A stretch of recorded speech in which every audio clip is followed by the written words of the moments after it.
Hey there, it's your girl Cheryl, and this is Who's Invited, where we talk to interesting people about interesting things, and today is no exception. So today we have a boss, yes, a boss lady who knows all about wealth building, and coincidentally, she was also my boss at one point in time. So I'm excited to talk to her, and we're going to be talking with Miss Assata Moore about wealth building today, and welcome to Who's Invited. How you doing? I'm fantastic. Thank you, and thanks for having me. Excellent. All right, so we're going to get right into it. So you have been doing wealth building and working with cryptocurrency and real estate investing. And I just wanted to know, just start off with, how did you begin with wealth building? Was there a moment when you stopped thinking like, okay, I just want to work a job or just make money? Or was there a moment, that was pivotal? Or was this something that you were always conscious of? Probably subconsciously. Mm-hmm. And what I mean by that is that, I'm from the projects on the south side of Chicago. And so when I got to college, the only electronic item that I had was an iron and a big blue duffel bag. And my roommate was the daughter of someone wealthy, and things were completely different. And when I got to Michigan State, I went from being minority Black community to Michigan State, where we were 7 to 12% of the community, 40,000 plus people on campus. And I saw what wealth looked like in children. And then when I started working at a charter school, and then my boss, a Black woman, came from a family that was not extreme wealth, but dad was a dentist, mom was a teacher. And so she knew about travel and exposing. And so these are things I picked up over the years. And I wanted to be able to live comfortably.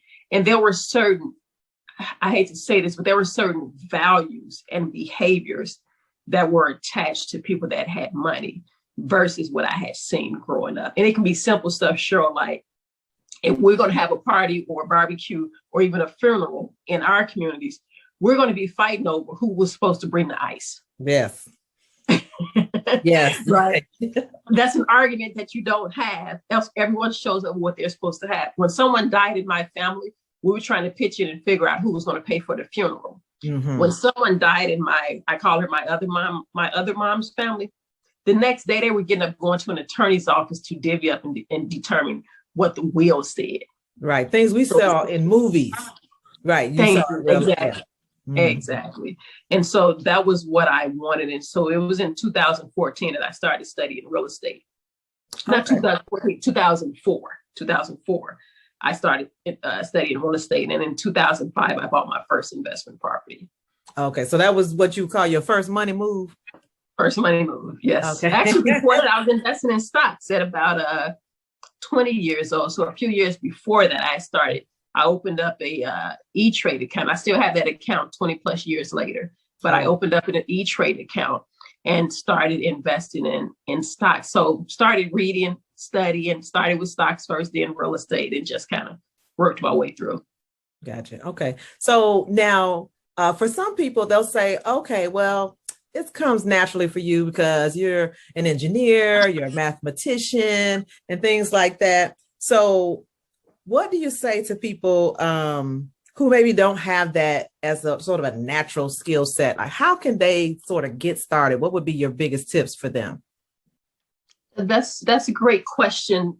First and foremost, I wasn't born any of those things. I was born a little poor girl on the south side of Chicago by a single mom of 6 children, lived in apartments, 511 East Brown, over there, off of 35th and Cottage Grove, that school that's over that way, and the projects that used to be there. Sometimes it was 3 or 4 of our family members with their whole family in a 2-bedroom apartment. Right. I know about that. Okay. I know about that myself. Okay. Right. So now the important piece though is that there are different skill sets that people have. We all have skill sets, right? Right. And so we have to use our personal skill sets to the best of our ability to be able to create wealth. What we also control is we control our choices. And so it's not that I'm smarter than anyone else or anything like that. It's that I made different choices. Mm-hmm. And one of the things I chose to do was to be disciplined and to study. Yes. Anyone can do that. Now you're right about that. Anybody can do that. Yeah. Um, and so now with this real estate, now we're in this seller's market. So so if a person just had, if they're going to get started, they just had a little bit, what would you recommend for them to be their first move? Yeah. Just a little bit, to be honest with you, I was able to get started with just a little bit. Okay. But that was because that was in 2005 when people were just giving away money. It was before the 2008 crash happened. The reality of the situation, if I'm being completely honest, it's much more difficult to get started with a little. Okay. Okay. And so the best way, if you want to get started with it, let me back that up. Here's what people can do.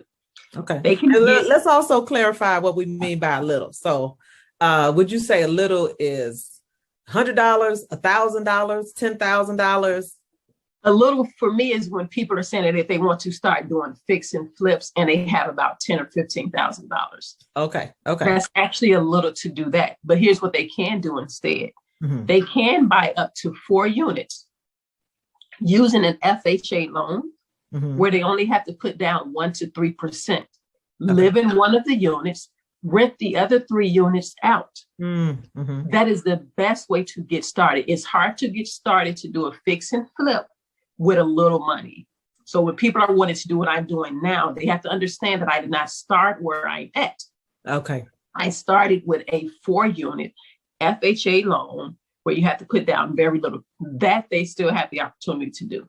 That's what I would most recommend. Okay. Okay, cool. So now people have a lot of fears and misconceptions and superstitions when it comes to investing too. So particularly with cryptocurrency, I think that it's for some people is so new. Yes. If you could help people sort of shift their mindset about that and thinking about investing, what would you tell them? Yes. I mean, it's natural to be fearful. It's natural to be concerned because there's a lot of scams out, especially with the way that the economy is. So be careful. I don't manage anyone's money. There have been people that want to invest in crypto that know me. It's like, well, can I just send you my money? No, because anyone will rip you off. So don't be so trusting with your money. Now, here's what you do. You get started with learning one thing. And I know you're going to put my website down there or something like that. But when people go to my Facebook, you see I share information all the time about things to do correctly, things to avoid, so on and so forth. But you really just have to jump in and start somewhere. And so I started first by reading about and studying Bitcoin. And here's what people need to understand. If I ask people, tell me everything you know about gold, how many ounces does it take to equal a bar? Where is it dug up? They wouldn't know all of that. But here's what they do know.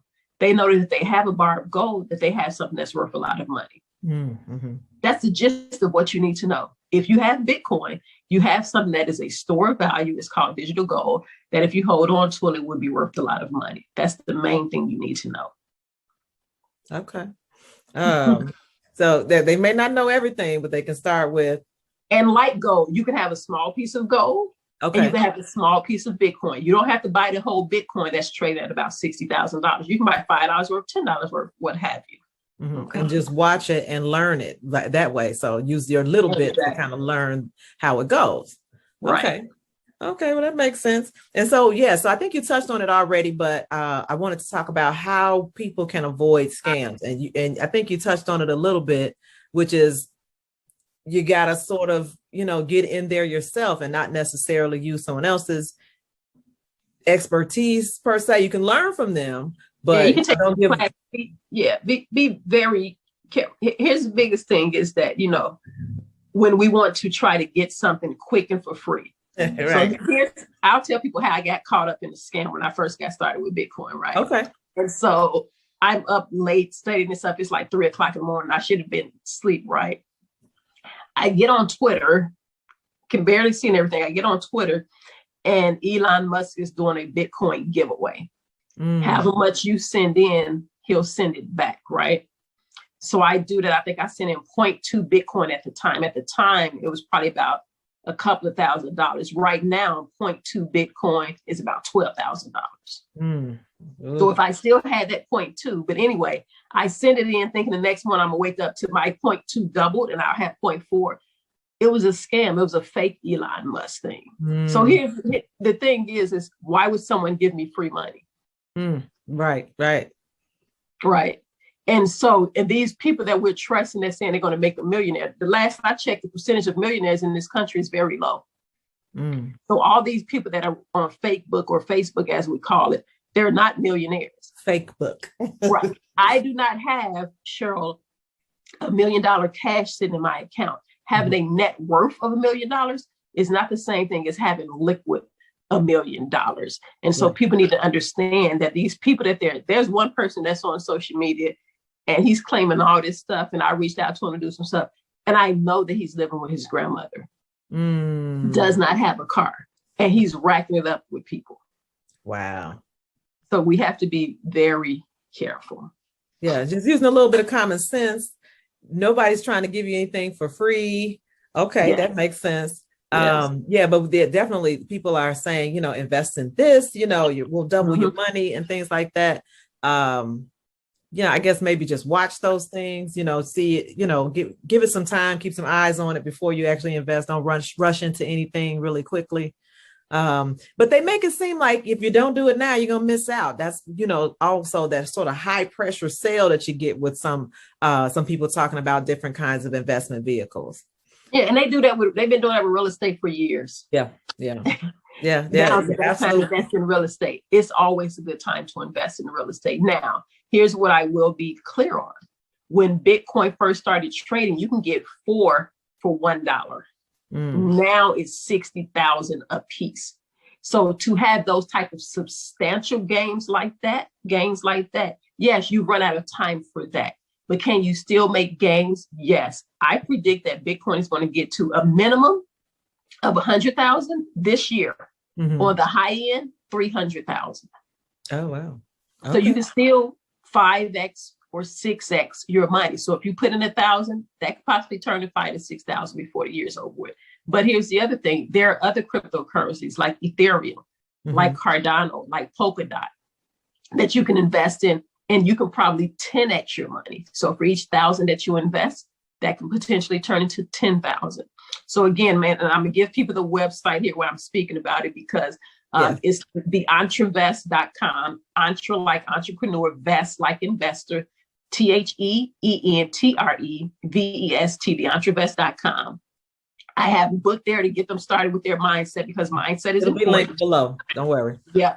And then the courses and different things like that. But it's also on there if they just go to Coinbase, even if they can't afford, because I don't want people spending money with me if they truly can't afford it.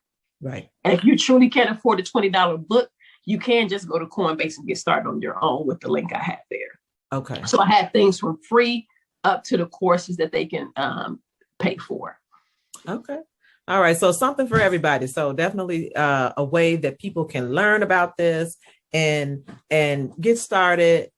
Hopefully before it's not too late. Yes. But you said there's always a good time. There will be some sort of investment that'll be right for everybody at some point in time. Exactly. Okay. And understand that it's not overnight. I've been doing the cryptocurrency thing since 2018, and it's taken now to where it's really just blowing up. Okay. And so since 2018, people have been talking about it for some time. I knew about it since I was at UCW, the days that I was at UCW. I've known about it. You know what? At that time, I don't think I even I don't even know if I had even heard of that. Yeah, I heard of it when it first came out. I told Mr. Evans when it was trading for cents and didn't jump in. Then I told him about it again in 2012. But at the end of the school year, I'm like, man, Mr. Evans, you see this thing has gone up to a few $100s now. And we still didn't get in. So he and I got this thing where we're like, man, and sometimes we'll text each other like Bitcoin. Yes. Yeah. Oh, wow. Yes. Okay. So you've told people where they can learn more at your website. You offer classes still? Yes, the classes are on there as well. Yep. Consultations. If they just want to do a call, they can schedule that on the website. Call and do a consultation if they have something that's unique to them. So like I said, but they have to be focused. Yeah. If they're going to jump on and they know that they're not going to take go through the class, the people will pay for a course and then won't take it, then just pause, get the book and see it, read the book, You know, and if you're not going to do anything, I don't even know why you're listening to this podcast, right? That's right. Yes. But All right. I So listen when did to you? podcasts to learn. Right, right. So when did you know, okay, you know what? I'm there. I can, I can retire because you've already retired from your day-to-day 9 to 5 with investing. So when did you know what? I'm there. And like I said, everything is a planned thing. And so I told Mr. Evans like a year or two before, like, hey, I got about another year or two in me. And so what I knew, Cheryl, I knew that I needed to get at the time, it was just my rental income. Mm-hmm. I knew that I needed to get my rental income to a point where it could more than replace my salary. Okay. That was one thing. The other thing is I was maxing out. You don't remember what kind of car I drove, do you? No.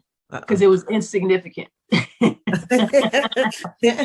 weren't balling out. Right. I wasn't so I was living way below my means. Okay. Okay. And I was saving. Most of the time I didn't have a car, because I had a very simple car. Mm-hmm. And so the plan was in the works to be able to do that. I shopped very little. I wasn't very flashy. You didn't see me with jewelry and all those types of things. The earrings I have on now are earrings. Matter of fact, it's 2 different earrings because I lost one of each one of them. But these are earrings. Nobody would ever know. Yeah. So my point is, you have to make certain type of sacrifices. So I was maxing out my retirement with Tia Craft. I was saving about 17% is the number where I was at as far as what I was earning. Any bonuses, any tax returns, any raises, instead of increasing my cost of living, I saved more. So you mean if you had got the stimmy, you wouldn't have been balling out? You'd have put that in that that fund too. Nope, I'd have put that in that fund. I got you. Okay. Yeah. And so about how long did it take you once you sort of decided that you were going to invest and decided that you wanted to retire early? What would you say was the span of time? How long did it take you? Yeah, the time frame when I really got serious and got into it was about 2009 when I got to UCW, 2009, and then I retired in 2017. So 8 years. Okay, yeah. Not bad. Mm-hmm. Wow. All right. So okay, cool. Mm-hmm. Wow. So for and I think you may have also touched on this too, but being an educator, being from, just coming from, very modest beginnings, why is wealth building so important to you personally? And I think, like I said, you mentioned being able to see another way of life, so to speak, but why else? Why is it personally, something that's important to you?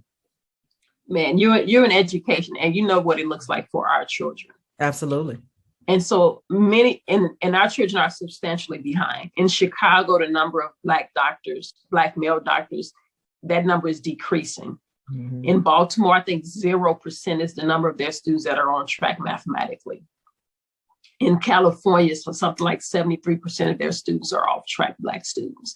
And so when we look at what wealth does, if it's a 2-family household where both incomes are coming in, and mom or dad can choose to really get involved, can afford to really get involved with their children's education, come to conferences, that type of stuff matters. Yeah. But when it's a single family household, single mom or single dad household, mm-hmm. and they have to work a job and a half or 2 jobs, they're tired when they get home. And they don't want to play teacher when they get home. Mm-hmm. And so oftentimes, and we've seen that in this pandemic too, it was hard for people to play, quote unquote, play teacher. Yes. That's extremely difficult. And on top of maintaining the household, working a job, and now you have to be educator as well. The other thing is that if we look at our communities, we can drastically change our communities. People that own their home take better care of it than those that rent. Right. Because they own it. When you own and you're putting money into the tax base, that greatly increases your community. It is more healthy. Imagine if you're having a stressful day and you have to go to work for the next 7 days on both of your jobs, versus if you're having a stressful time and you can buy a ticket and go to Paris for a week. It makes a difference. Yes. Okay. Yeah. It makes a huge difference. And so even just to be able to have a job where you can take the time off, because some people have that situation going on where, exactly. They need the time off, but time off means less money. Yeah. And I was worried. I remember when I first got into teaching, it used to blow my mind, teachers that had to work 2 jobs. And it's like they went to get a degree. They have to work a job, and then they have to work at the Sam's Club on the weekends. Like something's not right about that picture. Like you did what you were supposed to do. You have a degree. You should be able to not do that. And it's an easy thing to not worry about how much money is in your account, knowing that your bills are paid and being able to splurge. I just took, like I said, 8 of my cousins, nieces, and second cousins to Vegas, and they spent and they splurged and they did what they wanted to do. And I wasn't counting how much money I was spending, and so there's a sense of freedom in that. Yes, absolutely. Absolutely. That's what we need, some freedom around here. Yes, right. Indeed. All right. So definitely this is something that this is just the tip of the iceberg, because we definitely need to learn more. People who are interested in investing, people who are interested in cryptocurrency, real estate, or just learning how to invest in whatever fits for you. I will link the link below, all of the information for Assata and her website. But before we get out of here, this is Who's Invited. So I need to know if you were having a fabulous dinner party, or spring is here and summer's coming, even if it was an outdoor soiree, who would you invite? If you could invite anybody in the world, who would you invite to that? And tell us. This is going to be controversial. Okay. It's your party. You can invite whoever you want. All right. Okay. I'm inviting Donald Trump. And let me tell you why. Okay. I want, if he would be honest, of course, but let's assume that he would be honest. I want to know what was the secret sauce to make him have the number of people think the way that they do. Okay. And how he was able to pull off what he did. And so, the thing behind that is that you can learn from anyone. You can learn the most from people that are most opposite of you. Yeah. So I love some Beyonce and, some other people and stuff like that, right? And I value what they've been able to accumulate as a family and things like that. But, I'd be able to read a book and I can relate to them more, and I get that they're loving and they're caring and all this, but I want to see what this fool has to say. I got you. Anybody else? Yeah, I mean, anyone else. I like I said, I love me some Beyonce. That would be someone that I would want to be there. I want to ask Obama why he allowed his presidential library to be in Hyde Park instead of on the west or the south side where people needed it more. Okay. Why give something else to the University of Chicago? Because we know that's what it was really about, right? Why give something else to that area is already being developed. The west side needs some. He worked out in Allgale Gardens. Why not put it out there? Oh, yeah. And provide some true economic opportunity, attract more businesses there. So I'm curious as to why politicians do the things that they do. I mean, what? Yeah, I don't get that. So, and I know that's 2 politicians, but they've created a lot. It would be really interesting at a party together. Right. Yeah. So they might make sure that they were at opposite ends of the room. Opposite ends of the room, exactly. So those are some interesting people that I would definitely have there. Okay, well, awesome. Well, thank you so much for joining me today and enlightening me and planting a seed, I'll say, because I want to retire too. So we'll be talking more. Thank you for having me. I appreciate it. Awesome. You take care now. All right. Bye-bye. Bye. All right, wealth builders. That was some great information, and I will link all of Assata's information below so that you can get started on your entrepreneur journey, or maybe fine tune some things if you're already an investor. So hopefully this was good information for you. I know it was for me. Okay. So don't forget to like, share, and subscribe. Tell a friend. Okay. Because you're invited. Make sure they're invited too. Thanks so much. And we'll see you next time.